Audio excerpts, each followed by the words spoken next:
Hi friends, మీకు ఈ video నచ్చితే లైక్ చేయండి, సబ్స్క్రైబ్ చేయండి.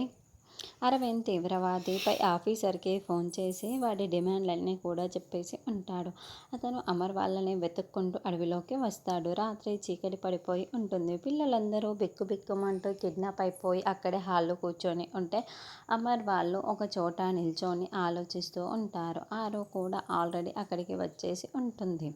ఇప్పుడు ఏం చేద్దాము అని అందరు చాలా దీర్ఘంగా ఆలోచిస్తూ ఉంటారు. అప్పుడే అమర్ సార్, నేను లోపలికి వెళ్దాం అనుకుంటున్నాను అని అమర్ చెబుతాడు. దాంతో అందరూ షాకింగ్గా చూస్తూ టెన్షన్ పడుతూ ఉంటే ఆరు చాలా కంగారు పడుతూ వెంటనే బాగా ఇవ్వండి, వద్దండి, అసలే చీకటి అయిపోయింది, ఇప్పుడు మీరు లోపలికి వెళ్ళడం చాలా ప్రమాదకరం అని బాగి చెబుతుంది.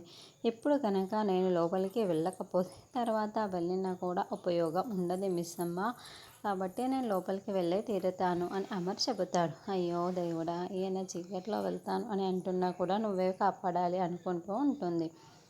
అలా అమర్ చీకట్లోనే టార్చ్ లైట్ తీసుకొని వెతుక్కుంటూ వస్తూ ఉంటాడు. ఒక అమ్మవారు చెట్టు కింద ఉంటుంది. అప్పుడు అమర్ అక్కడ ఉన్న ఒక తెల్లటి పొడిని తెప్పుకోయటంతో వెంటనే గజమయూరి అమర్పై దాడి చేస్తూ ఉంటుంది.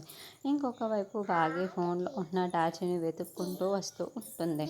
సరిగ్గా అప్పుడే అమర్ పైకి గజమయూరి దాడి చేస్తూ ఉండటంతో అమర్ ఆ గజమయూరితో ఫైట్ చేస్తూ ఉంటాడు. దూరం నుండి బాగి ఇదంతా చూస్తూ ఏవండి అంటూ టెన్షన్ పడుతూ అరుస్తూ ఉంటుంది. అమర్ని మింగేయడానికి గజమయూరి పైకి వస్తూ దూకుతూ ఉంటే వెంటనే అక్కడున్న దాని నోట్లో పెట్టేసి దాంతో తలపడుతూ ఉంటాడు.